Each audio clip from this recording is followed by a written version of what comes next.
ನಮಸ್ಕಾರ ವೀಕ್ಷಕರೇ, ಅನುದಿನ ಕನ್ನಡ ವಿಶೇಷ ಕಾರ್ಯಕ್ರಮಕ್ಕೆ ಸ್ವಾಗತ. ನಾನು ನವಿತಾ ಜೈನ್. ವೀಕ್ಷಕರೇ, ಇವತ್ತು ದೀಪಾವಳಿ ಹಬ್ಬದ ಸಂಭ್ರಮ ಸಡಗರ ಒಂದು ಕಡೆಯಾದರೆ ಮತ್ತೊಂದು ಕಡೆ ನವೆಂಬರ್ 14 ಮಕ್ಕಳ ದಿನಾಚರಣೆ. ಮಕ್ಕಳ ದಿನಾಚರಣೆಯ ಈ ಸಂದರ್ಭದಲ್ಲಿ ನಮ್ಮ ಜೊತೆ ಒಬ್ಬರು ವಿಶೇಷ ಅತಿಥಿ ಇದ್ದಾರೆ. ಈಗಾಗಲೇ ನವೆಂಬರ್ ಕೂಡ ಇದು. ನವೆಂಬರ್ ಅಂತ ಹೇಳಿದ್ರೆ ನಮಗೆ ನೆನಪಿಗೆ ಬರುವುದು ಕನ್ನಡ ರಾಜ್ಯೋತ್ಸವ. ಈಗಾಗಲೇ ಕರ್ನಾಟಕ ಅಂತ ಹೆಸರು ಬಂದು 50 ವರ್ಷಗಳ ಸುವರ್ಣ ಸಂಭ್ರಮದಲ್ಲಿ ಇರುವಂತಹ ಸಂದರ್ಭದಲ್ಲಿ ಕನ್ನಡ ರಾಜ್ಯೋತ್ಸವದ 68 ವರ್ಷಗಳ ಈ ಒಂದು ಸಂಭ್ರಮದಲ್ಲಿ ಕನ್ನಡತನ ಕರ್ನಾಟಕ ಅಂತ ಹೇಳಿದ್ರೆ ಹೆಮ್ಮೆ ಪಡುವಂತಹ ವಿಚಾರ ಕೇವಲ ನವೆಂಬರ್ 1ಕ್ಕೆ ಮಾತ್ರ ಸೀಮಿತ ಅಲ್ಲ.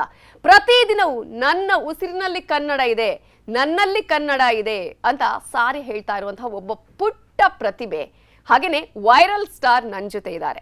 ಅವರನ್ನ ನಾನು ಮಾತನಾಡಿಸ್ತಾ ಹೋಗ್ತೀನಿ, ಅವ್ರು ಯಾರು ಅಂತ ನಿಮ್ಮ ಮುಂದೆ ಇಡ್ತೀನಿ. ಆದರೆ ಅದಕ್ಕಿಂತ ಮುಂಚೆ ಇವರು ಅಚ್ಚ ಕನ್ನಡದಲ್ಲಿ ಮಾತಾಡ್ತಾರೆ, ಸ್ವಚ್ಛ ಕನ್ನಡದಲ್ಲಿ ಮಾತನಾಡ್ತಾರೆ. ಇವರು ಯಾವುದೇ ರೀತಿಯಾಗಿ ಹೋರಾಟದ ಕನ್ನಡ ಅಲ್ಲ, ಹಾರಾಟದ ಕನ್ನಡವೂ ಅಲ್ಲ. ದೊಡ್ಡವರ ಹಾರಾಟದ ಮುಂದೆ ಇವರು ಸಣ್ಣವರಾದರೂ ಕೂಡ ಇವರು ಸಣ್ಣತನ ಮೆರಿತಾ ಇಲ್ಲ. ಹಾಗಾದ್ರೆ ಈಕೆ ಯಾರು, ಇವರ ವಿಶೇಷತೆ ಏನು, ಈ ವೈರಲ್ ಸ್ಟಾರ್ ಯಾರು ಅನ್ನೋದನ್ನ ನಿಮ್ಮ ಮುಂದೆ ಇಡ್ತೀವಿ ಈ ವರದಿಯಲ್ಲಿ. ಹಿರಿಯರದು ಕೂಡ ತಪ್ಪಿದೆ. ಏನಪ್ಪಾ ಅಂದ್ರೆ ಹೊರಗೆ ಹೋಗೋ ಸಂದರ್ಭದಲ್ಲಿ ಬಾಗಿಲು ಹಾಕು ಅನ್ನೋ ಬದಲು ಡೋರ್ ಹಾಕು ಅಂತ ಹೇಳುತ್ತೀವಿ. ನಾವು ಬರೋದ್ ಸ್ವಲ್ಪ ತಡ ಅನ್ನೋ ಬದಲು ನಾವು ಬರೋದ್ ಸ್ವಲ್ಪ ಲೇಟು ಅಂತ ಹೇಳುತ್ತೀವಿ. ಹೀಗೆ ನಮ್ ಕನ್ನಡಾಂಗ್ಲವನ್ನ ನಾವು ಮಾತನಾಡ್ತಾ ಇದ್ರೆ ಸಂಪೂರ್ಣವಾಗಿ ಕನ್ನಡ ಉಳಿಸೋದು ಯಾವಾಗ? ಸಸ್ಯಗಳಿಗೆ ಎಣ್ಣೆ ಹಾಕಿ ಬೆಳೆಸಕ್ಕಾಗಲ್ಲ, ದೀಪಗಳಿಗೆ ನೀರ್ ಹಾಕಿ ಬೆಳಗಿಸಕ್ಕಾಗಲ್ಲ. ಅದೇ ರೀತಿ ನಮ್ಮ ಕನ್ನಡವನ್ನು ಯಾವುದೇ ಇಂಗ್ಲಿಷ್ ನಲ್ಲೋ ತೆಲುಗುದಲ್ಲೋ ತಮಿಳ್ನಲ್ಲೋ ಮಾತನಾಡಿ ನಮ್ಮ ಕನ್ನಡವನ್ನ ಉಳಿಸಕ್ಕಾಗಲ್ಲ. ನಮ್ಮ ಕನ್ನಡವನ್ನ ಉಳಿಸ್ಬೇಕು ಅಂದ್ರೆ ಏನಿದ್ರು ಕನ್ನಡದಲ್ಲೇ ಮಾತನಾಡಬೇಕು ಅಂತ. ನೋಡಿ, ನಮ್ಮ ಕನ್ನಡ ಅಂತ ತಗೊಂಡಾಗ ಬಹಳಷ್ಟು ಕವಿಗಳು ಬರ್ತಾರೆ. ಕವಿಗಳು ಅಂತ ತಗೊಂಡಾಗ ಪಂಪ ತಗೊಳ್ಳಿ, ರನ್ನ ತಗೊಳ್ಳಿ, ಜನ್ಮ ತಗೊಳ್ಳಿ, ಎಲ್ಲರೂ ಬರ್ತಾರೆ. ತಮ್ಮ ಒಂದು ಭಾವನೆಯನ್ನ ಹಾಡಿನ ಮೂಲಕ ಜನರಿಗೆ ಸಂದೇಶವನ್ನ ಹೇಳುತ್ತಾರೆ ಅಂತ. ನೋಡಿ, ಬಾರಿಸು ಕನ್ನಡ ಡಿಂಡಿಮುವ ಎಂಬ ಒಂದು ಪದ್ಯವನ್ನ ಈ ಕುವೆಂಪು ಹೇಳುತ್ತಾರೆ. ಎಲ್ಲಾದರೂ ಇರು ಎಂತಾದರೂ ಇರು ಎಂಬ ಒಂದು ಪದ್ಯವನ್ನ ಕುವೆಂಪು ಬರೀತಾರೆ. ಎಲ್ಲಾದರೂ ಇರು ಎಂತಾದರೂ ಮತ್ತು ಕುವೆಂಪುರ ಬರೀತಾರೆ. ಮತ್ತು ಇನ್ನೊಂದು ಏನಪ್ಪಾ ಅಂದ್ರೆ ಉದಯವಾಗಲಿ ನಮ್ಮ ಚಲುವ ಕನ್ನಡ ನಾಡು, ಅದನ್ನ ಹುಯಿಲ್ಗೋಳ್ ನಾರಾಯಣ ರಾಯರು ಬರೀತಾರೆ. ಹಚ್ಚೇವು ಕನ್ನಡದ ದೀಪ, ಅದನ್ನ ಜಿ.ಎಸ್. ಕರ್ಕಿ ಅವರು ಬರೀತಾರೆ. ನರ್ಕ ಕೇಳಿಸಿ ನಾಲ್ಗೆ ಸೇರಿಸಿ ಬಾಯಿ ವಾಲಿ ಸಾಕುದ್ರುನೆ ಮೂಗನಲ್ಲಿ ಮಾತನಾಡ್ತೀನಿ ಕನ್ನಡ ಪದವ ಅಂತಂದ್ರು. ಯಾರು? ಅವರೇ ಜಿ.ಪಿ. ರಾಜರತ್ನಂ ಅವರು ಅಂತ. ನೋಡಿ, ಕುಮಾರ ವ್ಯಾಸರು ಅಂತ ತಗೊಂಡ ಎಷ್ಟು ಬುದ್ಧಿಶಾಲಿಗಳಿದ್ರು ಅಂದ್ರೆ ಬರೀ ಕೃಷ್ಣ ಅನ್ನೋ ಪದಕ್ಕೆ ಎಷ್ಟೆಲ್ಲಾ ಸಂಬಂಧಗಳನ್ನ ಕೂಡ್ಸಿ ಹೇಳುತ್ತಾ ಇದ್ರು ಅಂದ್ರೆ ನೋಡಿ, ವೇದ ಪುರುಷನ ಸುತನ ಸುತನ ಸಹೋದರನ ಹೆಮ್ಮಗನ ಮಗನ ತಳೋದರಿಯ ಮಾತುಳನ ರೂಪನ ಅತುಳ ಬಲ ಭುಜದಿ ಕಾದಿಗೆಲ್ಲಿದನ ಅಣ್ಣನ ಅವ್ವೆಯ ನಾದಿನಿಯ ಜಠರದಲ್ಲಿ ಜನಿಸಿದ ಅನಾದಿ ಮೂರ್ತಿ ಗದುಗಿನ ವೀರನಾರಾಯಣ ಅಂತ ಹೇಳಿದ್ರಂತೆ. ನಮ್ಮ ಕನ್ನಡ ಹೇಗ್ ಹುಡ್ತು ಅನ್ನೋದಕ್ಕೂ ಕೂಡ ಅರ್ಥ ಇದೆ ಅಂತ. ನೋಡಿ, ಕುವೆಂಪು ಅಂತ ತಗೊಂಡಾಗ್ಲೂ ಕೂಡ ಇದೊಂದು ಒಂದ್ ಸಂದರ್ಭ ಹೇಳ್ತೀನಿ, ಇವ್ರು ನಡೆದಂತ ವೇಳೆ ಹೇಳ್ತೀನಿ. ಏನಪ್ಪಾ ಅಂದ್ರೆ ಇವ್ರು ಮಧ್ಯಾಹ್ನದ ಊಟಕ್ಕೆ ತೆರಳಿರ್ತಾರೆ. ಅಂದ್ರೆ ಇವ್ರು ಬರೀ ಹೆಚ್ಚು ಕನ್ನಡದಲ್ಲಿ ಮಾತನಾಡ್ತಾ ಇದ್ರು. ಯಾಕಪ್ಪ ಅಂದ್ರೆ ತಮ್ಮ ವೃತ್ತಿ ಗೌರವಕ್ಕೆ ಚ್ಯುತಿ ಬರಬಾರದು ಅನ್ನೋ ಒಂದು ಕಾರಣದಿಂದ ಬರೀ ಹೆಚ್ಚು ಕನ್ನಡದಲ್ಲಿ ಇವ್ರು ಮಾತನಾಡ್ತಾ ಇದ್ರು. ಇವ್ರು ಯಾವುದೇ ಭಾಷೆ ವಿರೋಧಿ ಅಂತೂ ಅಲ್ಲ. ಅವರು ಮೊದಲೇ ಕವಿತೆಗಳನ್ನ ಬರೆದಿದ್ದೇ ಇಂಗ್ಲಿಷ್ ನಲ್ಲಿ. ಆದ್ರೆ ಅವರು ಈ ಕನ್ನಡ ಅಧ್ಯಾಪಕರಾಗಿರೋದ್ರಿಂದ ಬರೀ ಹೆಚ್ಚು ಕನ್ನಡದಲ್ಲಿ ಅವ್ರು ಮಾತನಾಡ್ತಾ ಇದ್ರು. ಹೀಗೆ ವಿದ್ಯಾರ್ಥಿಗಳು ನಮ್ ಗುರುಗಳ ಬಾಯಲ್ಲಿ ಹೇಗಾದ್ರೂ ಕನ್ನಡ ಪದವನ್ನ ತರಿಸಬಾರದು, ಇಂಗ್ಲಿಷ್ ಪದವನ್ನು ತರಿಸಬೇಕು ಅಂತ ಹೇಳಿ ಬಹಳಷ್ಟು ಪ್ರಯತ್ನಗಳನ್ನ ಅವ್ರು ಮಾಡ್ತಾರೆ. ಅವಾಗ ಯಾವುದೇ ಪ್ರಯತ್ನ ಕೂಡ ಯಶಸ್ವಿ ಆಗಿರಲ್ಲ. ನೋಡಿದ್ರಲ್ಲ ವೀಕ್ಷಕರೇ, ಈಕೆ ಯಾರು? ಈಕೆಯ ಒಂದು ವಿಡಿಯೋ ಯಾವ ರೀತಿಯಾಗಿ ವೈರಲ್ ಆಗಿತ್ತು ನವೆಂಬರ್ 1ನೇ ತಾರೀಕು ಅಂತ ಹೇಳಿ. ಕೇವಲ ಈಕೆ ನವೆಂಬರ್ 1ನೇ ತಾರೀಕು ಮಾತ್ರ ಕನ್ನಡ ಮಾತನಾಡಲ್ಲ. ಈಕೆಯ ಕನ್ನಡ ಕೇವಲ ನವೆಂಬರ್ 1ಕ್ಕೆ ಮಾತ್ರ ಸೀಮಿತ ಆಗಿಲ್ಲ. ಪ್ರತಿದಿನ ತಾನಾಡುವ ನುಡಿಗಳಾಗಿರಬಹುದು, ನಾನು ಇರುವಂತಹ ವಿಚಾರ ಆಗಿರ್ಬೋದು, ನಮ್ಮ ಮನೆಯವರು, ನಮ್ಮತನ ಎಲ್ಲವೂ ಕೂಡ ಕನ್ನಡ ಅಂತ ಈಕೆ ಹೇಳ್ತಿದ್ದಾಳೆ. ನಾನು ಆಕೆ ಹತ್ರನೇ ಮಾತನಾಡಿಸ್ತಾ ಹೋಗ್ತೀನಿ. ಹಾಗಾದ್ರೆ ಇದು ಎಲ್ಲಿಂದ ಆರಂಭ ಆಯಿತು? ಇಷ್ಟು ಚೆನ್ನಾಗಿ ಸ್ವಚ್ಛವಾಗಿ ಅಚ್ಚಗನ್ನಡವನ್ನ ಮಾತನಾಡೋದಕ್ಕೆ ಕಾರಣ ಏನು? ಯಾವ ರೀತಿಯಾಗಿ ಸಾಹಿತ್ಯದ ಅಭಿರುಚಿ ಇದೆ? ಹಾಗೆಯೇ ಆ ಒಂದು ವೈರಲ್ ವಿಡಿಯೋವನ್ನು ಕೂಡ ನಿಮ್ಮ ಮುಂದಿಡುವಂತಹ ಪ್ರಯತ್ನವನ್ನ ಮಾಡ್ತಾ ಹೋಗ್ತೀವಿ. ಕೇವಲ ಒಂದು ವಿಡಿಯೋ ಮಾತ್ರ ಅಲ್ಲ, ಈ ತರದೇ ಅನೇಕ ವಿಡಿಯೋಗಳು ಕೂಡ ಇದೆ. ಈಕೆ ಅನೇಕ ಕಡೆಗಳಲ್ಲಿ ಹೋಗಿ ಮಾತನಾಡ್ತಾಳೆ, ಕನ್ನಡದ ಬಗ್ಗೆ ಮಾತನಾಡ್ತಾಳೆ. ಹಾಗಾದ್ರೆ ಇವಳನ್ನೇ ಮಾತನಾಡಿಸ್ತಾ ಹೋಗೋಣ. ಕಾರ್ಯಕ್ರಮಕ್ಕೆ ಸ್ವಾಗತ ಅನುಷಾ. ಧನ್ಯವಾದಗಳು ಅಂತ ಹೇಳ್ತಾರೆ. ಕನ್ನಡದಲ್ಲೇ ಮಾತನಾಡ್ತಾರೆ. ನಾನು ಆಗ್ಲೇ ಹೇಳ್ದಾಗೆ ಅನುಷಾ, ಇಷ್ಟು ಚೆನ್ನಾಗಿ ಕನ್ನಡವನ್ನ ಮಾತನಾಡ್ತೀರಿ, ಸ್ವಚ್ಛವಾಗಿ. ಈ ಕನ್ನಡದ ಪ್ರೇಮ ಯಾವತ್ತಿಂದ ಆರಂಭ ಆಯಿತು? ಈ ರೀತಿಯಾಗಿ ಸ್ವಚ್ಛವಾಗಿ ಕನ್ನಡ ಮಾತಾಡಬೇಕು ಅಂತ ಅನ್ಸಿದ್ ಯಾವಾಗ? ಮಿಸ್ ನಾವು ಅಕ್ಕ ನಾವು ಹುಟ್ಟಿದಾಗಿಂದನೂ ನಂಗೆ ಕನ್ನಡ ಅಂದರೆ ಭಾಳ ಇಷ್ಟ. ಅದು ನಮ್ಮ ಮಾತೃಭಾಷೆ ಆಗಿರೋದ್ರಿಂದ ಅದನ್ನು ಉಳಿಸ್ಬೇಕು, ಅದನ್ನು ಬೆಳೆಸಬೇಕು ಅನ್ನೋದು ನನ್ನ ಮನೇಲಿ ಎಲ್ಲರೂ ಹೇಳ್ಕೊಡ್ತಾ ಇದ್ರು. ನಮ್ಮ ತಂದೆ ಅಂತ ತಗೊಂಡಾಗ್ಲೂ ಕೂಡ ಏನೋ ಬರೆಯುವಾಗಲೂ ಒಂದು ದೀರ್ಘ ತಪ್ಪಿದ್ರು, ಅದು ದೀರ್ಘ ತಪ್ಪಿದೆ, ಅದನ್ನು ಸರಿ ಮಾಡು. ಅಂದರೆ ಹೀಗೆ ನಮ್ಮ ಕನ್ನಡದಲ್ಲೆಲ್ಲ ನಮ್ಮ ಮನೆಯಲ್ಲೆಲ್ಲ ಕನ್ನಡನೇ ಮಾತಾಡೋದು. ಈ ಮಾತೃಭಾಷೆನ ಉಳಿಸ್ಬೇಕು ಅನ್ನೋದು ಯಾವಾಗಿಂದನೂ ಇತ್ತು ಅಕ್ಕ ನನಗೆ. ಅದಕ್ಕೋಸ್ಕರ ಕನ್ನಡ ಅಂದರೆ ಭಾಳ ಇಷ್ಟ ನನಗೆ. ಮೊದಲನೇದಾಗಿ ನಾನು ನಿಮಗೆ ಶುಭಾಶಯ ಹೇಳಬೇಕು 2 ವಿಚಾರಕ್ಕೆ. ಒಂದು, ಈ ರೀತಿಯಾಗಿ ಕನ್ನಡದ ಮೇಲೆ ಪ್ರೀತಿ ಇರುವಂಥದ್ದು, ಅಭಿಮಾನ ಇರುವಂಥದ್ದು ಕೇವಲ ನವೆಂಬರ್ 1ಕ್ಕೆ ಮಾತ್ರ ಸೀಮಿತ ಆಗಿಲ್ಲ. ಇನ್ನೊಂದು, ಮಕ್ಕಳ ದಿನಾಚರಣೆ ಹಾರ್ದಿಕ ಶುಭಾಶಯಗಳು ನಿಮಗೆ. ಧನ್ಯವಾದಗಳು ಅಕ್ಕ. ಮಕ್ಕಳ ದಿನಾಚರಣೆ ಅಂದ್ರೆ ಬೇರೆ ಬೇರೆ ರೀತಿಯಲ್ಲಿ ಮಕ್ಕಳು ಆಚರಣೆ ಮಾಡ್ತಾರೆ, ಸ್ಕೂಲ್ಗೆ ಹೋಗ್ತಾರೆ, ಅಲ್ಲಿ ಸ್ವೀಟ್ ಹಂಚ್ತಾರೆ. ನಿಮಗೆ ಮಕ್ಕಳ ದಿನಾಚರಣೆ ಅಂದ್ರೆ ಏನು? ನನಗೆ ಮಕ್ಕಳ ದಿನಾಚರಣೆ ಅಂದರೆ ಅಕ್ಕ, ಮಕ್ಕಳು ಒಂದು ಉನ್ನತ ಸ್ಥಾನಕ್ಕೆ ಹೋಗಬೇಕು. ಮಕ್ಕಳು ಅಂದರೆ ಇಂದಿನ ಮಕ್ಕಳೇ ಮುಂದಿನ ಪ್ರಜೆಗಳು ಅಂತ ಹೇಳುವಾಗ, ಮಕ್ಕಳಂದರೆ ಸುರಕ್ಷಿತವಾಗಿರಬೇಕು. ಅಂದಿನ ಮಕ್ಕಳೆಲ್ಲ ಸಂಭ್ರಮದಿಂದ ಖುಷಿಯಾಗಿರಬೇಕು ಅಂತ. ಮಕ್ಕಳ ಹಕ್ಕುಗಳ ಬಗ್ಗೆ ಕೂಡ ಮಾತನಾಡ್ತಾರೆ. ನೀವು ಸ್ಕೂಲಲ್ಲಿ ಮಕ್ಕಳ ದಿನಾಚರಣೆ ಆಚರಣೆ ಮಾಡಿದೀರಾ? ಮಾಡ್ತೀರಿ. ಅಲ್ಲಿ ಭಾಷಣ ಮಾಡೋದು ಅಥವಾ ಮಕ್ಕಳ ದಿನಾಚರಣೆನ ಸೆಲೆಬ್ರೇಟ್ ಮಾಡೋದಿದೆಯಾ?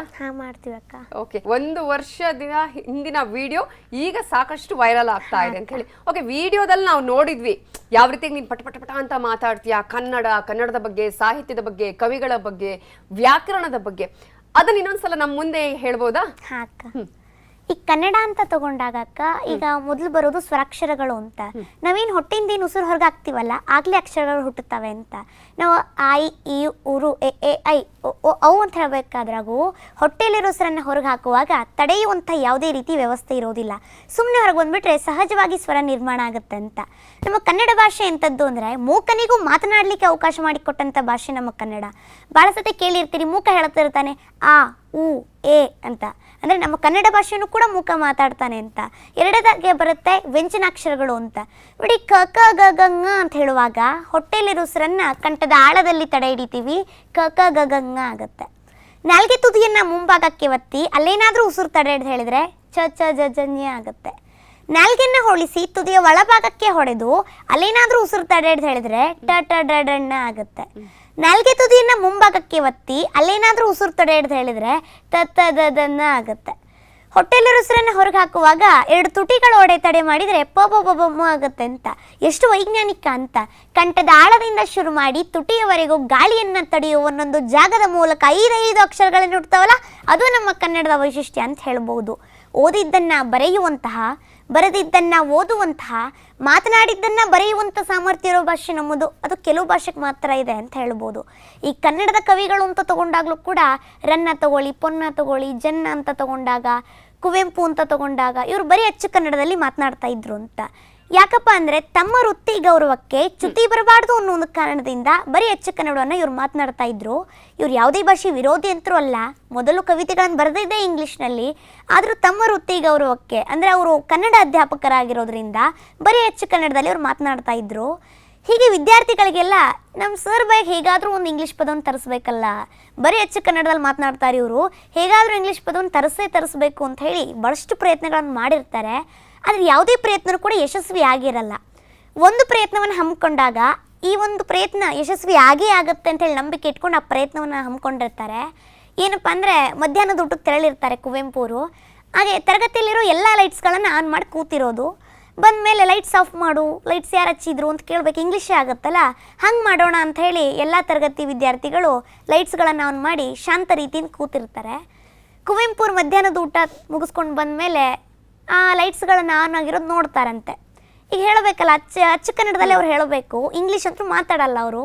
ಏನು ಹೇಳ್ತಾರಪ್ಪ ಅಂತಂದರೆ, ಲೈಟ್ಸ್ ಯಾರು ಆನ್ ಮಾಡಿರೋದು ಅಂತ ಕೇಳಬೇಕಾದಾಗ ಇವ್ರು ಅಚ್ಚ ಕನ್ನಡದಲ್ಲಿ ಕೇಳ್ತಾರಂತೆ, ಈ ಮಠ ಮಧ್ಯಾಹ್ನದಲ್ಲಿ ದೀವಿಗೆ ಹಚ್ಚಿರುವಂಥ ಧೀರರಾರು ಅಂತ ಕೇಳಿದಾಗ ಯಾರು ಹಚ್ಚಿರ್ತಾರೋ ನಾ ಹಚ್ಚಿದ್ದೀನಿ ಸರ್ ಅಂತ ಎದ್ದು ನಿಲ್ತಾನಂತೆ.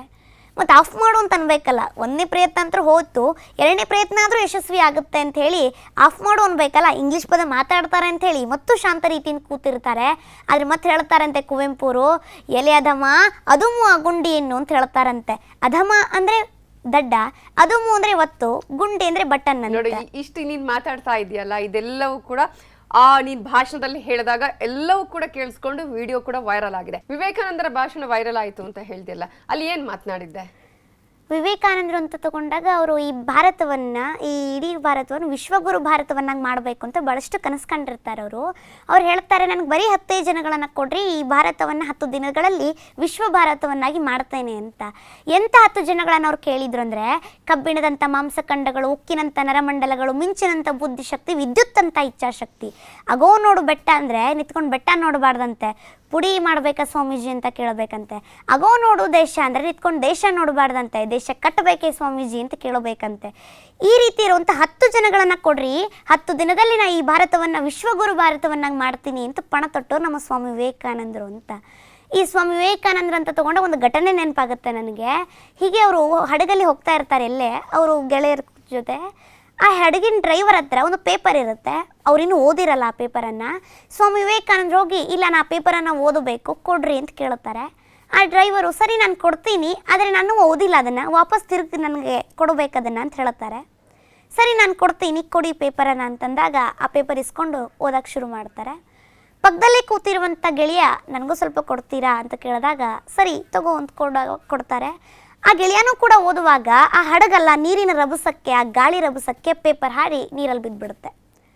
ಆ ಡ್ರೈವರು ಸಿಟ್ಟು ಬಂದುಬಿಡುತ್ತೆ ಅವ್ನಿಗೆ, ನಾನು ಕೇಳಿದ್ದೆ ನಿನಗೆ, ಆ ಒಂದು ಪೇಪರಲ್ಲಿ ಭಾಳ ವಿಷಯಗಳಿದ್ವು, ನಾನು ಇನ್ನೂ ಓದಿದ್ದಿಲ್ಲ ಅದನ್ನು, ನನಗೆ ಹೆಂಗೆ ತಂದು ಕೊಡ್ತೀಯೋ ಗೊತ್ತಿಲ್ಲ, ನನಗೆ ಆ ಪೇಪರ್ ಬೇಕು, ನೀನು ನೀರಲ್ಲಿ ಈಜಾಡಿ ಕೊಡ್ತೀಯೋ ಗೊತ್ತಿಲ್ಲ, ಆ ಪೇಪರ್ ಬೇಕು ಅಂತ ಕೇಳ್ತಾರೆ.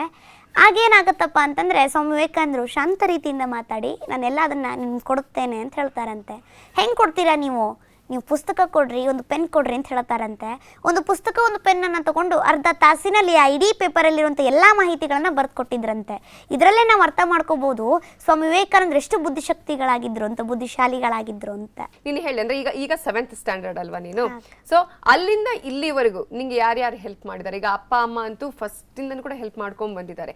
ನಿಂಗೆ ಕನ್ನಡದ ಬಗ್ಗೆ ಮಾತಾಡೋದಕ್ಕೆ, ಕನ್ನಡದ ಬಗ್ಗೆ ಓದೋದಕ್ಕೆ ಅಥವಾ ಪುಸ್ತಕಗಳನ್ನು ಓದೋದಕ್ಕೆ ಅಪ್ಪ ಅಮ್ಮನೇ ಫಸ್ಟ್ ಮೊದಲ ಗುರುಗಳ? ಹಾಕ ಮನೆಯೇ ಮೊದಲ ಪಾಠಶಾಲೆ ಅನ್ನೋ ಹಾಗೆ ಅಪ್ಪ ಅಮ್ಮನೇ ಎಲ್ಲ ಹೇಳ್ಕೊಟ್ಟಿದ್ದು ನನಗೆ. ಬಿಟ್ರೆ ನಾನು ಮೊದಲು ಓದ್ತಾ ಇರೋ 5ನೇ ತರಗತಿ ವರ್ಧಾ ಸ್ಕೂಲಲ್ಲಿ ಅವರು ಕೂಡ ಭಾಳ ಹೆಲ್ಪ್ ಮಾಡೋರು ನನಗೆ. ನೀನು ಮಾಡ್ತೀಯ ನೀನು ಅಂತ. ನೀನು ಫಸ್ಟ್ ಮಾತನಾಡಿದಾಗ, ಭಾಷಣ ಮಾಡಿದಾಗೆಲ್ಲ ಚಲೋ ಮಾಡ್ತೀಯ ಅಂತ ಇಷ್ಟು ರೆಸ್ಪಾನ್ಸ್ ಅವಾಗಿದ್ದಿದ್ದಿಲ್ಲ. ಈಗ ಯಾವಾಗ ಈಗ ನವೆಂಬರ್ 1 ಬಂತು, ಭಾಷಣ ವೈರಲ್ ಆಯ್ತು, ಈಗ ರೆಸ್ಪಾನ್ಸ್ ಬೇರೆ ಆಗ್ಬಿಟ್ಟಿದೆ ಅಕ್ಕ. ನನ್ಗೆ ಯಾವಾಗ ಭಾಳ ಖುಷಿ ಆಯ್ತು ಅಂದ್ರೆ, ನಿನ್ನೆ ಟ್ರೈನಲ್ಲಿ ಬರ್ತಾ ಇದ್ದೆ ನಾ ಬೆಂಗಳೂರಿಗೆ, ಮೇಲ್ ಸೀಟ್ ಇರುತ್ತಲ್ಲ, ಮೇಲೆ ಭಾಳ ರಶ್ ಇತ್ತು, ಮೇಲ್ ಕೂತಿದ್ದೆ ನಾನು. ಕೆಳಗೊಂದು 7-8 ಜನ ಕೂತಿದ್ರು, 4 ಮಂದಿ ಫೋನಲ್ಲಿ ಬರೀ ನನ್ನ ವಿಡಿಯೋ ಇತ್ತಕ್ಕ. ಅದನ್ನ ನೋಡಿ ಬಹಳ ಖುಷಿ ಆಗ್ಬಿಡ್ತು ನನಗೆ, ನಾನು ಇದ್ದೀನಲ್ಲ ಅಂತ. ಸ್ಕೂಲಲ್ಲಿ ಇದ್ದಾಗ ಅದೇನು ಅನಿಸ್ತಾನೆ ಇರಲಿಲ್ಲ, ವೈರಲ್ ಆಗಿದ್ದಾಳ ಅಂತಾಳ. ನಾನು ಎಲ್ಲಿ ವೈರಲ್ ಆಗಿದ್ದೇನೋ ಇಲ್ಲೋ ಅಂತ ಅನಿಸ್ತಾ ಇತ್ತು. ಅದು ಹೊರಗೆ ಬಂದ್ಮೇಲೆ ಗೊತ್ತಾಯ್ತಕ್ಕ ಎಷ್ಟು ಇದು ಆಗಿದೆ. ಸನ್ಮಾನ ಎಲ್ಲ ಜೋರಾಗಿ ಮಾಡ್ತಿದಾರಂತೆ ಈಗ, ಖುಷಿ ಆಗ್ತಿದ್ಯಾ? ಖುಷಿ ಆಗ್ತಾ ಇದೆ ಅಕ್ಕ. ಟೈಮೇ ಸಿಗ್ತಾ ಇಲ್ಲ ನಮ್ಮ ಪೇರೆಂಟ್ಸ್ಗೆ ಯಾವಾಗ ಬಾ ಅಂತ ಹೇಳೋದಕ್ಕೆ, ಅಷ್ಟು ಬ್ಯುಸಿ ಆಗ್ಬಿಟ್ಟಿದ್ದಾರೆ ಪೇರೆಂಟ್ಸ್ ಎಲ್ಲ. ಈಗ ಕನ್ನಡ ಅಂದ್ರೆ ನಾವು ಹೇಳ್ತೀವಿ, ನೀನಾಗ್ಲೇ ಹೇಳ್ದಂಗೆ ರನ್ನ, ಜನ್ನ, ಪೊನ್ನ, ಪಂಪ ಅಲ್ಲೇ ಆಗಿ, ಆ ನಂತರ ಕುವೆಂಪು ವಿಚಾರಗಳನ್ನ ಕೂಡ ಹೇಳ್ತೀಯಾ ನೀನು, ಕುಮಾರವ್ಯಾಸನ ವಿಚಾರವನ್ನ ನೀನು ಅದರಲ್ಲಿ ಹೇಳಿದೀಯ. ಸೊ ಇವೆಲ್ಲ ಓದ್ಕೊಂಡಂತ ಸಂದರ್ಭದಲ್ಲಿ ನಮ್ಗೆ ಈಗ ನಮ್ಮ ವೀಕ್ಷಕರಿಗೆ ಯಾರ ಬಗ್ಗೆ ಹೇಳೋದಕ್ಕೆ ಇಷ್ಟಪಡ್ತೀಯಾ? ಕುಮಾರವ್ಯಾಸರ ಬಗ್ಗೆ ಹೇಳಕ್ ಇಷ್ಟಪಡ್ತೀನಿ ಅಕ್ಕ. ಕುಮಾರವ್ಯಾಸರು ಎಷ್ಟು ಬುದ್ಧಿಶಾಲಿಗಳಿದ್ರು ಅಂದ್ರೆ, ಬರೀ ಕೃಷ್ಣ ಅನ್ನೋ ಪದಕ್ಕೆ ಎಷ್ಟೆಲ್ಲ ಸಂಬಂಧಗಳನ್ನ ಕೂಡಿಸಿ ಅವ್ರು ಹೇಳ್ತಾ ಇದ್ರು ಅಂದ್ರೆ, ವೇದ ಪುರುಷನ ಸುತನ ಸಹೋದರನ ಹೆಮ್ಮಗನ ಮಗನ ತಳೋದರಿಯ ಮಾತುಳನ ರೂಪನ ಅತುಳ ಬಲ ಭುಜದಿ ಕಾದಿಗೆಲ್ಲಿದನ ಅಣ್ಣನ ಅವ್ವೆಯ ನಾದಿನಿಯ ಜಠರದಲ್ಲಿ ಜನಿಸಿದ ಅನಾದಿ ಮೂರುತಿ ಗದುಗಿನ ವೀರನಾರಾಯಣ ಅಂತ ಹೇಳಿದ್ರಂತೆ. ಬರೀ ಕೃಷ್ಣ ಅನ್ನೋ ಪದಕ್ಕೆ ಇಷ್ಟೆಲ್ಲ ಸಂಬಂಧಗಳನ್ನು ಕೂಡಿಸಿ ಅವ್ರು ಹೇಳ್ತಾ ಇದ್ರು ಅಂದರೆ, ಇದರಲ್ಲೇ ನಾವು ಅರ್ಥ ಮಾಡ್ಕೋಬೇಕು ಅವರೆಷ್ಟು ಬುದ್ಧಿಶಾಲಿಗಳಿದ್ರು ಅಂತ. ಅಂತಂಥ ಕವಿಗಳು ನಮ್ಮ ಕನ್ನಡದಲ್ಲಿ ಇದ್ದೋಗಿದ್ದಾರೆ ಅಂದರೆ, ಕನ್ನಡ ಎಷ್ಟು ಶ್ರೀಮಂತವಾದಂಥ ಭಾಷೆ ಅಂತ ತಿಳ್ಕೋಬೇಕಾಗ್ತದೆ. ಡ್ರಾಯಿಂಗ್ ಎಲ್ಲ ಮಾಡ್ತೀರಾ? ಅಕ್ಕ ಮಾಡ್ತಿದ್ದೆ. ಸಾಂಗ್ ಅಕ್ಕ ಮಾಡ್ತಾ ಇದ್ದೆ. ಸ್ಕಿಟ್ ಮಾಡೋದು ಇಷ್ಟ ನನಗೆ. ಸ್ಕಿಟ್ ಮಾಡೋದು ನಮಗೋಸ್ಕರ ಒಂದು ಸ್ಕಿಟ್ ಮಾಡ್ಬೋದಾ? ಅಕ್ಕ ಮಾಡಬಲ್ಲೆ. Okay. Polish boot polish polish polish. ಏನಂದ್ರಿ? ನೀವು ಅದನ್ನೇ ಕೇಳ್ತಿರಲ್ಲ, ನಿಮ್ಮ ಅಪ್ಪ ಯಾರು, ಅಮ್ಮ ಯಾರು, ಅಪ್ಪ ಯಾರು, ಅಮ್ಮ ಯಾರು? ಸ್ವಾಮಿ, ನಂಗೆ ಅಪ್ಪ ಅಮ್ಮ ಯಾರು ಅಂತ ಗೊತ್ತಿದ್ದರೆ ಹೀಗೆ ಬೀದಿಲಿ ಅಲಿತಾ ಇದ್ನ, 1-2 ಬೂಟ್ ಪಾಲಿಶ್ ಮಾಡಿ 1-2 ರೂಪಾಯಿ ಗಳಿಸ್ತಾ ಇದ್ನ. ನಾನು ಯಾವುದೋ ಶಾಲೆಯಲ್ಲಿ ಚೆನ್ನಾಗಿ ಓದು ಬರಹ ಕಲಿತಾ ಇದ್ದೆ. ಹಾಗಂತ ನಮ್ಗೆ ಯಾರೂ ಇಲ್ಲ ಅಂತ ಅನ್ಕೋಬೇಡ್ರಿ, ನಮ್ಮನ್ನೆಲ್ಲ ಒಬ್ಬ ಮುದುಕ ಸಾಕ್ತಾ ಇದ್ದಾನೆ. ಹೀಗೆ ಒಂದು ದಿವಸ ತುಂಬ ಹುಷಾರಿಲ್ಲದೆ ಚಳಿ ಜ್ವರ ಹತ್ತಿ ಹಾಗೆ ಮಲಗಿದ್ದೆ. ತಾತ ತಾತ ನನಗಮ್ಮ ಬೇಕು ತಾತ, ತಾತ ತಾತ ನನಗಮ್ಮ ಬೇಕು ತಾತ, ಅವಳೆಲ್ಲಿದ್ದಾಳ ತಾತ? ಸುಮ್ಮನೆ ಮಲ್ಕಳವ, ಬಂದುಬಿಟ್ಲು ಅಮ್ಮ ಬೇಕಂತೆ ಅಮ್ಮ. ನಿಮ್ಮಮ್ಮ ಎಲ್ಲಿದ್ದಾಳೋ ಯಾರಿಗೆ ಗೊತ್ತು, ನಿನ್ನನ್ನು ಹೆತ್ತು ಬಿಟ್ಟು ದೇವಸ್ಥಾನದ ಮೆಟ್ಲ ಮೇಲಿಟ್ಟು ಎಲ್ಲ ಓಡೋದ್ಲು, ನೀನು ಸುಮ್ಮನೆ ಮಲ್ಕಳವ ಅಂತಂದು ಬಿಡ್ಬೇಕೆ. ಹೀಗೆ ಒಂದು ಸಲ ನಾನು ಬೂಟ್ ಪಾಲಿಷ್ ಮಾಡೋಣ ಅಂತ ಒಂದು ಸಿನಿಮಾ ಥಿಯೇಟ್ರ್ ಮುಂದೆ ಹೋಗಿದ್ದೆ. ಅಲ್ಲಿ ಒಂದು ಕಾರ್ ಬಂತು, ಕಾರಿಂದ ಇಬ್ರು ಇಳಿದ್ರು. ಆ ಗಂಡ ಹೆಂಡತಿ ಆ ಹೆಂಗಸು ನನ್ನನ್ನೇ ನೋಡ್ತಾ ಇದ್ಲು, ನಾನು ಅವಳನ್ನೇ ನೋಡ್ತಾ ಇದ್ದೆ. ಅವಳು ನನ್ನನ್ನೇ ನೋಡ್ತಾ ಇದ್ಲು, ನಾನು ಅವಳನ್ನೇ ನೋಡ್ತಾ ಇದ್ದೆ. ನನಗೆ ಇವಳೇ ನನ್ನ ಅಮ್ಮ ಇರಬೇಕು ಅಂತ ಅನ್ನಿಸ್ತು.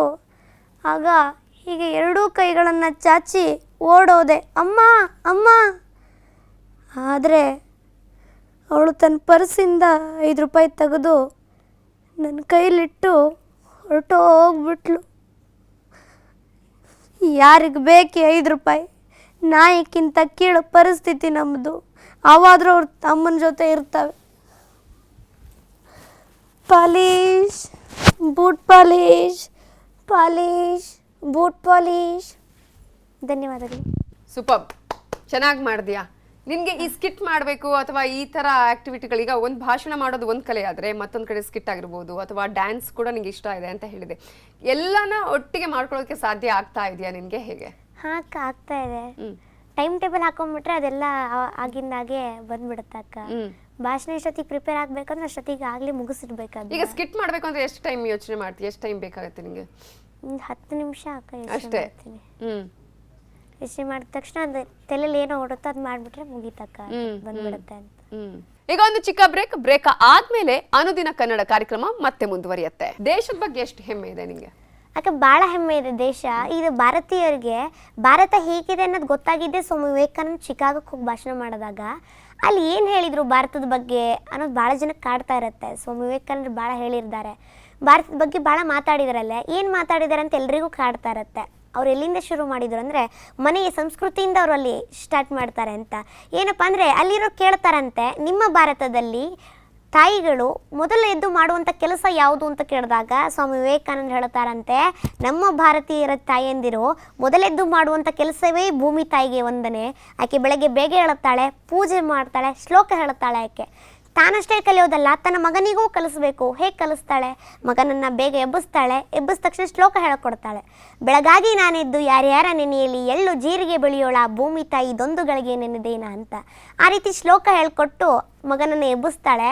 ಮಗ ಎದ್ದ ತಕ್ಷಣ ಕಾಲಿನ್ನೇ ನೆಲಕ್ಕಿಡಬೇಕು. ಆಗ ಅನಿಸುತ್ತಂತೆ ಈ ನಮ್ಮ ಭಾರತ, ಈ ಭೂಮಿ ತಾಯಿ ಇದು ಜಡ ವಸ್ತು ಅಲ್ಲ, ಇದು ನನ್ನ ತಾಯಿಗೆ ಸಮಾನ. ಈಗಾಗಲೇ ಕಾಲಿಟ್ಟುಬಿಟ್ಟಿದ್ದೀನಿ, ಅದಕ್ಕೋಸ್ಕರ ಈಕೆಗೆ ಕ್ಷಮೆ ಕೇಳೋಣ, ಈಕೆಗೊಂದು ನಮಸ್ಕಾರ ಮಾಡಿ ತನ್ನ ದಿನಚರಿಯನ್ನು ಪ್ರಾರಂಭ ಮಾಡೋಣ ಅಂತ ಆ ಮಗುಗೂ ಅನಿಸುತ್ತಂತೆ. ಆಗ ಆ ಮಗು ಹೇಳುತ್ತೆ, ಸಮುದ್ರ ವಸನೆ ದೇವಿ ಪರ್ವತಸ್ಥನ ಮಂಡಳೆ ವಿಷ್ಣು ಪತ್ನಿ ನಮಸ್ತುಭ್ಯಂ ಪಾದ ಸ್ಪರ್ಶಂ ಕ್ಷಮಸೌಮ್ಯ ಅಂತ ಹೇಳುತ್ತಾನಂತೆ. ಏನಪ್ಪ ಅಂದರೆ, ಹೇ ದೇವಿ, ಇಲ್ಲಿರುವಂಥ ಸಮುದ್ರವೇ ನಿನ್ನ ವಸ್ತ್ರ, ಇಲ್ಲಿರುವಂಥ ಸ್ತನಮಂಡಲಗಳು, ಇಲ್ಲಿರುವಂಥ ಪರ್ವತ ಶ್ರೇಣಿಗಳೇ ನಿನ್ನ ಸ್ತನಮಂಡಲಗಳು, ಅಲ್ಲಿಂದ ಹರಿದು ಬರ್ತಕ್ಕಂಥ ನೀರು ಕೇವಲ ನೀರಲ್ಲಮ್ಮ, ಅದು ತೀರ್ಥ, ಅದು ಅಮೃತ ಅದು ಅಂತ. ನೋಡಿ, ಈಗ ಭಾರತ ಅಂತ ತಗೊಂಡಾಗ ಎಷ್ಟು ನದಿಗಳು ನಮ್ಮ ಭಾರತದಲ್ಲಿ ಹರಿತಾವೆ ಅಂತ ಅನ್ನೋದ್ರಾದರೆ ಗಂಗಾ, ಯಮುನಾ, ಸಿಂಧು, ಸರಸ್ವತಿ, ನರ್ಮದೆ, ತಪತಿ, ತಾಮ್ರಪರ್ಣಿ, ಗಂಡಕಿ, ಗೋಸಿ, ಕಾಳಿ, ಭಾಗಮತಿ, ಮೇಘನಾ, ವಿಷ್ಣು, ಚಂದ್ರ, ಝೀಲಂ, ಸಟ್ಲೇಸ್, ಬಿಯಾಸ್, ಕೃಷ್ಣ, ಗೋದಾ, ತುಂಗ, ಭದ್ರಾ, ನಂದಿನಿ, ನಳನಿ, ಮಾಲತಿ, ಮಲಪಹಾರಿ, ನೇತ್ರ, ಸೀತಾ, ಪರಾಹಿ, ಅಗನಾಶಿನಿ, ಘಟಪ್ರಭಾ, ಮಲಪ್ರಭಾ, ಕೊಯ್ಗ್ನಾ, ಸಿಗ್ನಾ, ಮಾಂಡವಿ, ಕಾವೇರಿ, ಬ್ರಹ್ಮಪುತ್ರ, ಇವೆಲ್ಲ ನೀರು ನಮ್ಮ ಭಾರತದಲ್ಲಿ ಹರಿತಾ ಇದೆ. ಅಂದರೆ ನಮ್ಮ ಭಾರತಕ್ಕಿರುವಂಥ ವೈಶಿಷ್ಟ್ಯ ಜಗತ್ತಿನಲ್ಲಿರೋ ಯಾವ ದೇಶಕ್ಕೂ ಇಲ್ಲ ಅಂತ ಹೇಳ್ಕೊಡ್ತಾರಂತೆ ಸ್ವಾಮಿ ವಿವೇಕಾನಂದರು. ಅದಕ್ಕೋಸ್ಕರ ಭಾರತ ಅಂತ ತಗೊಂಡಾಗ ವಿಶಿಷ್ಟವಾದಂಥ ದೇಶ ಅಂತ ಹೇಳ್ಬೋದಕ್ಕ. ಅಬ್ಬ, ಎಷ್ಟು ತಿಳ್ಕೊಂಡಿದ್ಯಾ, ಎಷ್ಟು ಚೆನ್ನಾಗಿ ಮಾತನಾಡ್ತೀನಿ. ನಾನು ನೋಡ್ತಾ ಇದ್ರೆ ನೋಡ್ತಾನೇ ಇರಬೇಕು ಅಂತ ಅನ್ಸುತ್ತೆ, ಕೇಳ್ತಾನೆ ಇರಬೇಕು ಅಂತ ಅನ್ಸುತ್ತೆ. ಕನ್ನಡದ ಬಗ್ಗೆ ನೀನಾಗಲೇ ಹೇಳಿದಾಗೆ ಕುವೆಂಪು ಕೂಡ ಬೇರೆ ಭಾಷೆನ ಭೇದ ಭಾವ ಮಾಡಿಲ್ಲ ಅಂತ ಹೇಳಿ. ನಿಂಗೆ ಕನ್ನಡ ಮಾತ್ರ ಇಷ್ಟನಾ ಅಥವಾ ಬೇರೆ ಭಾಷೆಗಳ ಬಗ್ಗೆನೂ ಕೂಡ ತಿಳ್ಕೊತಾ ಇದೆಯಾ? ಬೇರೆ ಭಾಷೆಗಳು ಅಷ್ಟೇ ಮುಖ್ಯ ಅಕ್ಕ. ಇಂಗ್ಲಿಷ್ ಅಂತ ತಗೊಂಡಾಗ ಸ್ಟಡಿ ಅಂತ ತಗೊಂಡಾಗ ಇಂಗ್ಲಿಷ್ ಬಹಳ ಮುಖ್ಯ. ಆದ್ರೆ ನಮ್ಮ ಮಾತೃಭಾಷೆ ಅಂತ ಏನಿದೆಯಲ್ಲ ಅಕ್ಕ, ಅದಕ್ಕೊಂದು ಹೆಮ್ಮೆ ಇರುತ್ತೆ, ಅದನ್ನ ಉಳಿಸ್ಬೇಕು ಬೆಳೆಸ್ಬೇಕು ಅನ್ನೋದು ಎಲ್ಲ ಹತ್ರ ಇರುತ್ತೆ ಅಂತ. ಅದಕ್ಕೋಸ್ಕರ ಯಾವುದೇ ಭಾಷೆ ವಿರೋಧಿ ಅಂತೂ ಅಲ್ಲ, ನಮ್ಮ ಕನ್ನಡವನ್ನು ಉಳಿಸ್ಬೇಕು ಅನ್ನೋದಷ್ಟೇ ಪ್ರಯತ್ನ ಮಾಡ್ತಾ ಇದ್ದೀನಿ ಅಕ್ಕ. ಓಕೆ, ಕೆಲವರೀಗ ಮಾತನಾಡುವಾಗ ಒಂದು ಪದನೂ ಕೂಡ ಇಂಗ್ಲಿಷ್ ಬಳಸಲ್ಲ, ಆ ತರ ಇದೆ. ನಿಂಗೆ ಆ ತರ ನೀವು ಮನೆಯಲ್ಲೂ ಕೂಡ ಸ್ವಚ್ಛವಾಗಿ ಕನ್ನಡ ಮಾತನಾಡ್ತೀರಾ ಹೇಗೆ? ಹಾ ಅಕ್ಕ, ಮಾತಾಡ್ತೀವಿ ಅಕ್ಕ. ಮಿಸ್ ಆಗಿ ಒಂದೊಂದು ಬರ್ಬೋದು, ಆದ್ರೂ ಕೂಡ ಕನ್ನಡದ ಮೇಲೆ ಅದೇ ಅಭಿಮಾನ, ಅದೇ ಹೆಮ್ಮೆನೆ ಅದೇ ಇರುತ್ತೆ. ನೀನೊಂದು ವಿಡಿಯೋದಲ್ಲಿ ಹೇಳ್ತೀಯಲ್ಲ, ಅಂದ್ರೆ ಇಂಗ್ಲಿಷ್ ಪದಗಳು ಅಂದ್ರೆ ಕನ್ನಡದ ಪದಗಳು ಇಂಗ್ಲಿಷ್ ಪದ ಆಗಿ ಹೇಗೆ ಈಗ ಚೇಂಜ್ ಆಗಿದೆ, ಫಾದರ್ ಆಗಿರ್ಬೋದು, ಮದರ್ ಆಗಿರ್ಬೋದು, ಬ್ರದರ್ ಆಗಿರ್ಬೋದು, ಅದ್ರ ಬಗ್ಗೆ ಹೇಳ್ತಾ ಹೋಗೋದು. ಹಾ ಅಕ್ಕ, ಈ ಇಂಗ್ಲಿಷ್ ಹುಟ್ಟಿದ್ದು ಸಂಸ್ಕೃತ ಭಾಷೆಯಿಂದಲೇ, ಕನ್ನಡ ಭಾಷೆಯಿಂದಲೇ ಅಂತ ಹೇಳ್ಬೋದು. ಸಂಸ್ಕೃತ ನೆಲದಿಂದ ಹುಟ್ಟಿರೋರು ಹೆಮ್ಮೆ ಪಡಬೇಕು ಸಂಸ್ಕೃತ ಭಾಷೆಗೆ. ನೋಡಿ ಯಾಕಪ್ಪ ಅಂತಂದಾಗ, ನಾವು ಇಂಗ್ಲೀಷ್ನಲ್ಲಿ ಆದರೂ ನಮ್ಮ ಸಂಸ್ಕೃತ ಅಂತ ತಗೊಂಡಾಗ ಅಣ್ಣನಿಗೆ ಏನಂತ ಕರಿತೀವಿ, ಭ್ರಾತೃ ಅಂತ ಕರಿತೀವಿ. ಅದೇ ಇಂಗ್ಲೀಷ್ನಲ್ಲಿ ಬ್ರದರ್ ಅಂತ ಆಗುತ್ತೆ. ಅದೇ ನಾವು ತಂದೆಗೆ ಪಿತೃ ಅಂತ ಕರೆದಾಗ ಇಂಗ್ಲೀಷ್ನಲ್ಲಿ ಫಾದರ್ ಅಂತ ಆಗುತ್ತೆ. ತಾಯಿಗೆ ಮಾತೃ ಅಂತ ಕರೆದಾಗ ಇಂಗ್ಲೀಷ್ನಲ್ಲಿ ಮದರ್ ಅಂತ ಆಗುತ್ತೆ ಅಂತ. ಬರೀ ಸಂಬಂಧಗಳಷ್ಟೇ ಅಲ್ಲ, ವಾರಗಳಂತಾನು ತಗೊಂಡಾಗ್ಲೂ ಕೂಡ ನೋಡಿ, ನಮ್ಮ ಪೂರ್ವಿಕರು, ನಮ್ಮ ಹಳೆಯ ಸಂಸ್ಕೃತದ ಪೂರ್ವಿಕರು ಏನಂತ ನಂಬಿದ್ರು ಅಂದರೆ, ಇಡೀ ಜಗತ್ತಿಗೆ ಬೆಳಕು ಕೊಡೋನು ಸೂರ್ಯ, ಅದಕ್ಕೋಸ್ಕರ ಮೊದಲ ದಿನವನ್ನು ಸೂರ್ಯನಿಗೋಸ್ಕರ ಇಡೋಣ ಅಂತ ಹೇಳಿ ರವಿವಾರ, ರವಿ ಅಂದರೆ ಸೂರ್ಯ, ವಾರ ಅಂದರೆ ದಿನ, ರವಿವಾರ ಅಂತ ಇಟ್ಟರು. ಅದೇ ಇಂಗ್ಲೀಷ್ನವರು ಸನ್ ಡೇ ಅಂತ ಇಟ್ಟರು. ಸಂಡೇ ಅಂದರೆ ರವಿವಾರ ಅಂತ. ಎರಡನೇ ದಿನವನ್ನು ನಮ್ಮ ಪೂರ್ವಿಕರು ಸೂರ್ಯನನ್ನು ಬಿಟ್ಟರೆ ಇಡೀ ಜಗತ್ತಿಗೆ ಬೆಳಕು ಕೊಡೋನು ಚಂದ್ರ, ಅದಕ್ಕೋಸ್ಕರ ಎರಡನೇ ದಿನವನ್ನು ಚಂದ್ರನಿಗೋಸ್ಕರ ಇಡೋಣ ಅಂತ ಅವರು ಸೋಮವಾರ ಅಂತ ಕರೆದ್ರು. ಸೋಮ ಅಂದರೆ ಚಂದ್ರ ಅಲ್ವಾ, ಸೋಮವಾರ ಅಂತ ಕರೆದ್ರು. ಆದರೆ ಇಂಗ್ಲೀಷ್ನವರು ಮೂನ್ ಡೇ ಅಂತ ಕರೆದ್ರೆ ಸಂಸ್ಕೃತದವ್ರು ನೋಡಿ, ಕನ್ನಡದವ್ರು ನೋಡಿ ಕಾಪಿ ಹೊಡೆದಿದ್ವಿ ಅಂತ ಗೊತ್ತಾಗುತ್ತೆ. ಒಂದು ಸೊನ್ನೆ ತೆಗೀರಿ, ಮಂಡೆ ಅಂತ ಇಡ್ರಿ ಅಂತ ಮಂಡೆ ಅಂತ ಇಟ್ರು ಅಂತ. ಬರೀ ಇಷ್ಟೇ ಅಲ್ಲ, ತಿಂಗಳಂತ ತಗೊಂಡಾಗ್ಲೂ ನಾವು ಶತಂಬರ ಅಂತ ತಗೊಂಡ್ರೆ ಅವ್ರು ಸೆಪ್ಟೆಂಬರ್ ಅಂತ ಆಗುತ್ತೆ, ನಾವು ನವೆಂಬರ ಅಂತ ತಗೊಂಡ್ರೆ ಅವ್ರು ನವೆಂಬರ್ ಅಂತ ಆಗುತ್ತೆ, ನಾವು ದಶಂಬರ ಅಂತ ಕರೆದ್ರೆ ಅಲ್ಲಿ ಡಿಸೆಂಬರ್ ಅಂತ ಆಗುತ್ತೆ ಅಂತ. ಅಂದ್ರೆ ಈ ಇಂಗ್ಲಿಷ್ ಇದ್ದು ಸಂಸ್ಕೃತ ಭಾಷೆಯಿಂದಲೇ ಅಂತ ಹೇಳ್ಬೋದಕ್ಕ. ಫೈನಲ್ ಆಗಿ ಏನ್ ಹೇಳೋದಕ್ಕೆ ಬಯಸ್ತೀಯಾ? ಇಡೀ ಒಂದು ನೀವೀಗ ವಿವೇಕಾನಂದರು ಇಷ್ಟ ಅಂತ ಹೇಳ್ತೀಯಾ, ಕನ್ನಡ ಸಾಹಿತ್ಯ ಇಷ್ಟ ಅಂತ ಹೇಳ್ತೀಯಾ, ಮತ್ತೊಂದು ಕಡೆ ಭಾರತ, ಕನ್ನಡ, ಇಡೀ ಒಟ್ಟಾರೆಯಾಗಿ ನೀನು ಮುಂದೆ ನಿನ್ನ ಡ್ರೀಮೇ ಒಂದು ರೀತಿ ಬೇರೆ ಇದೆ, ಮುಂದೆ ಚೇಂಜ್ ಆಗಬಹುದು ಅಂತ ಅನ್ಸುತ್ತಾ ನಿಂಗೆ? ಹೇಗೆ? ಇಲ್ಲ ಅಕ್ಕ, ನಂದು ಒಂದೇ ಡ್ರೀಮ್, ಒಂದೇ ಗುರಿ, ನಂದು IAS ಅಧಿಕಾರಿನೇ ಆಗ್ತೀನಿ ಅಕ್ಕ. IAS ಅಧಿಕಾರಿ, ಸ್ಪೀಕರ್ ಎರಡು ಆಗ್ತೀಯಾ ಅಂತ ಹೇಳಿ. ಈಗ ಕೆಲವೊಂದು ಸಂದರ್ಭದಲ್ಲಿ ನಾವು ನೋಡ್ತೀವಿ, ಅವ್ರು ಮಾತಾಡ್ತಾರೆ ಚೆನ್ನಾಗಿರ್ತಾರೆ, ಆಮೇಲೆ ಬೇರೆ ಬೇರೆ ರೀತಿಯ ಮಜಲುಗಳನ್ನು ಪಡ್ಕೊಳ್ಳುತ್ತೆ. ಸೊ ಆ ತರ ಆಗದೆ ಇರುವ ಹಾಗೆ ಅಪ್ಪ ಅಮ್ಮ ಎಲ್ಲ ನಿಂಗೆ ಎಲ್ಲ ಹೇಳ್ಕೊಡ್ತಾರೆ. ಆ ತರ ಆಗ್ಬಾರ್ದು. ನೀನು ಒಂದ್ ಅಕ್ಷರ ಕಲ್ಸ್ಕೊಟ್ರು ಗುರುಗಳೇ ನೀನು, ಅವ್ರು ಯಾವತ್ತಿದ್ರು ತಲೆ ಬಾಗಲೇಬೇಕು ಅಂತ. ಅವ್ರ ಋಣವನ್ನು ಎಂದೋದಿಗೂ ನೀ ತೀರ್ಸಕ್ಕಾಗಲ್ಲ. ಅವ್ರಿಗೆ ಯಾವತ್ತೂ ನೀನು ಶಿರಶಾಷ್ಟಾಂಗ ನಮಸ್ಕಾರ ಮಾಡೇ ಇರಬೇಕು ಅಂತ ಹೇಳ್ಕೊಡ್ತಾರಕ್ಕ ತಂದೆಯವರೆಲ್ಲ. ಅದನ್ನೇ ಮುಂದೆ ಪಾಲಿಸ್ಕೊಂಡು ಹೋಗ್ಬೇಕು ಅಂತ.